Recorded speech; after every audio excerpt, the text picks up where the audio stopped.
So far in the chemistry content, we've been talking about relatively small types of molecules. We've talked about carbon dioxide, and we talked about water, things that only have 3 atoms in the mix total. And I showed you some slightly larger ones. I showed you some amino acids and what they look like, and you can understand their structure if you just understand which functional groups fit in which location. But a lot of the molecules in biology are huge. They contain thousands of atoms. So trying to wrap your head around the entire structure at once seems impossible, but it's really not if you know how to break them down the right way. So we have 4 different categories of biological macromolecules. These are the carbohydrates, sugars and starch and glycogen and these sorts of things. The proteins, which we'll talk more about later, but examples would include the contractile proteins that allow you to move for your muscles, as well as things like hemoglobin, which helps transport oxygen around your body.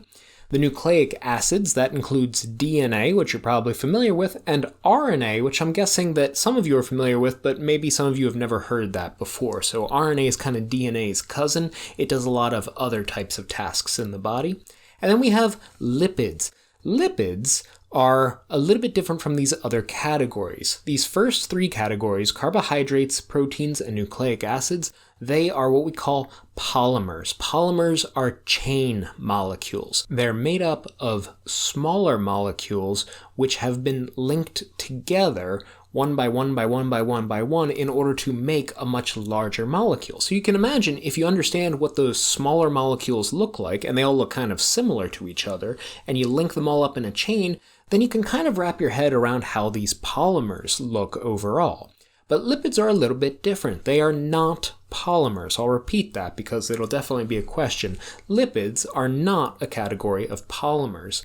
Lipid is kind of the junk category of biological macromolecules. They do share some things in common. For example, all lipids are hydrophobic. They do not mix well with water, so you got things like oils and fats and waxes and that sort of stuff. But ultimately, lipids are very structurally different, not only from the other macromolecules, but even from each other. A steroid, which is a kind of lipid, looks absolutely nothing like a triglyceride, which is another type of lipid. Now, one thing that might occur to you looking at this list is that carbohydrates, proteins, lipids, this is food, isn't it?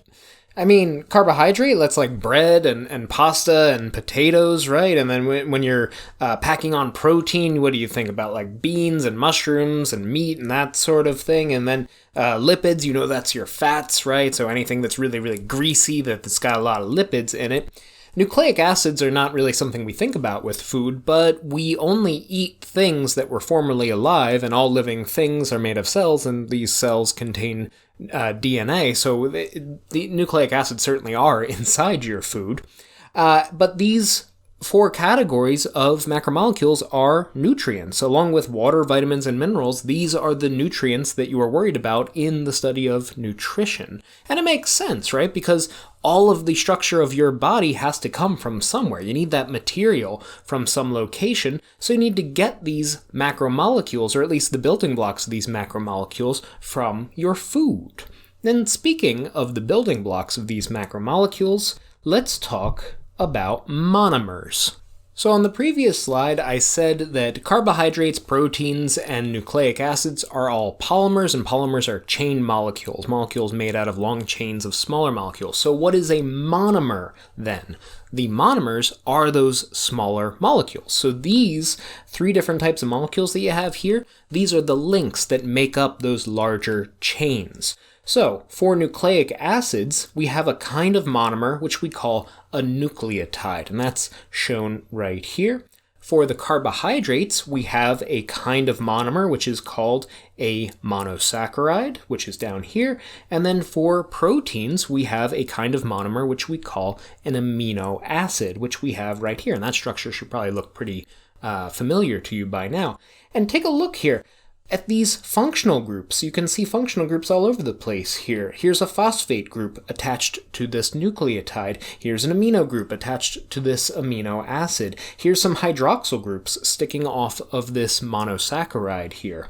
So if I show you a picture of one of these molecules on an exam, you should be able to tell me, is that a nucleotide? Is that a monosaccharide? Is that an amino acid? Now I'm going to start with the monosaccharide. So a monosaccharide is a sugar, right? Glucose or fructose or galactose or ribose or any of these oses are going to be your monosaccharides. And the name literally means single sweet, a monosaccharide. The atoms that you find in a monosaccharide are really just going to be carbon, hydrogen, and oxygen, and I'll talk about the ratios a little bit later on. But one of the interesting features of monosaccharides is that they form these rings in solution. So you actually get these kind of hexagon-shaped molecules. Now this one is glucose, I know, because glucose tends to form these hexagonal rings, whereas fructose makes more of a pentagon kind of a ring, but we'll see that a little bit later. So this is a carbohydrate. It's a ringed molecule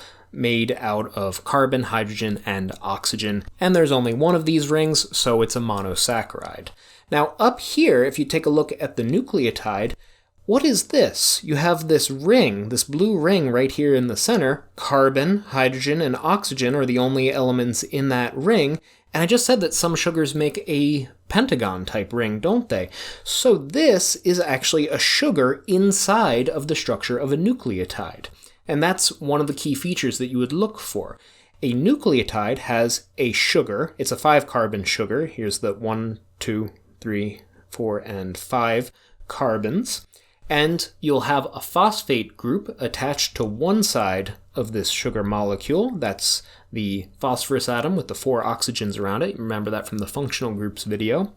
And then you have this ring structure, which is not a sugar, and it's not a sugar because it has nitrogen worked into the ring. So we have what is called a nitrogenous base here. It's referred to as a nitrogenous base. That literally just means a nitrogen-containing base, as in acid and bases. There are 4 different nitrogenous bases for DNA as well as for RNA, and which kind of nitrogenous base you have in this position will determine which of the 5 different types of nucleotide we are dealing with. 4 for DNA and 4 for RNA, but 3 of the bases are the same between the two, so there's only 5 different nucleotide bases total.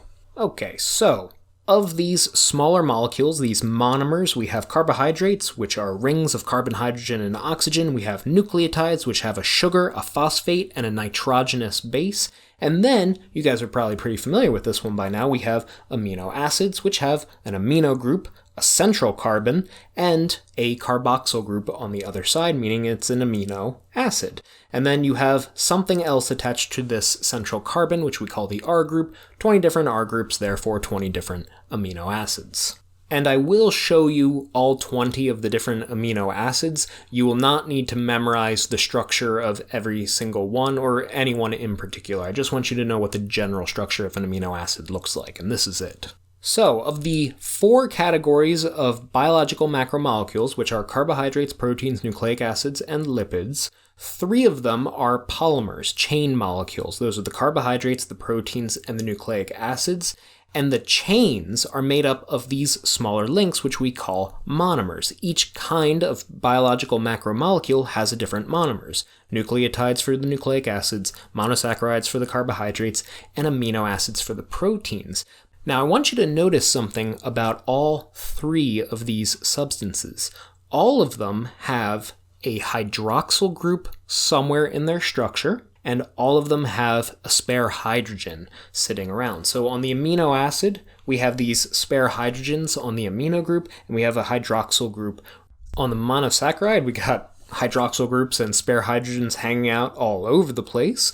And then on the nucleotide, we have a hydroxyl group right here, and the free hydrogen is right up here. The reason I'm pointing these out is that these groups are how we link multiple monomers together in order to get the larger polymers. And no matter what kind of molecule we're talking about, we assemble them through what's called a dehydration reaction, where these two groups are going to interact with each other. So it doesn't matter which kind of monomer we're talking about. It could be nucleotides, monosaccharides, or amino acids. All of them have a hydrogen on one side and a hydroxyl group on the opposite side. So here I have a kind of simplified model where it doesn't matter which monomer it is, it's just any given monomer will have those two groups. Polymers are made by stringing together these monomers, and they're linked by what's called that dehydration reaction. So here's what it looks like. I'm going to bring two monomers right next to each other, and they're oriented in the same direction. So the hydrogen is going to combine with the OH group, the hydroxyl group, on the other monomer. And what happens when you put H and OH together? You get H2O. So these two groups form water, and they're much happier as water than they are attached to their respective monomers, so they just leave the system. They fall away. But then these monomers are left without someone to fill out their chemical bonds. So what do? They bond up with each other, and that's a dehydration synthesis reaction. So I'll do it again. We have another monomer come in, and we form more water, falls out, and we add another monomer onto this chain. Now we have 3 monomers in this chain. We can do it again, and water leaves the system, and we are now 1 monomer larger. So we go to 4, then 5, then 6, then 7, and eventually we can end up with a polymer that is thousands of units long. Monomer means single unit, so it's these individual little molecules. Polymer means many units, so it's a big long chain of these monomers. And they're all linked together by dehydration reactions, no matter which category of molecule we are talking about. But you don't always want to build up molecules. What if you eat a whole bunch of food? It's already in polymer form. It's already protein and polysaccharides and all these kind of things, complex carbohydrates. What you want to do is break down those molecules, right? You want to digest them a little bit. Well, you do that with the complete opposite of a dehydration reaction, which is called a hydrolysis reaction. In a hydrolysis reaction, we add water to the bonds in between 2 monomer units in order to break those bonds. So this suffix here, lysis, pay attention to that because that suffix comes up independently, I think about 6 different times in this course. Lysis means to break. So in this case, a hydrolysis reaction is to break with water. We are going to use water to attack these bonds to break it down into something smaller. So here it goes. Water is going to come in, and it's going to attack this bond, and then it'll separate into the monomer subunits. Another water molecule comes in, it's added to this bond, and it separates it out. So you build up polymers with dehydration synthesis reactions, and you break down polymers into monomers using what are called hydrolysis reactions. So let's say you're just eating a piece of bread and there's a whole bunch of complex carbohydrates inside that bread. There's a bunch of starch in there. Starch is a polymer, it's a polysaccharide, and the way that your body is going to begin the digestive process is to break apart this complex carbohydrate into much simpler molecules. It's going to break the starch down into sugars, monosaccharides, and it will do that with this process, with a hydrolysis reaction. But this is the same method by which all macromolecules are broken down inside of your body.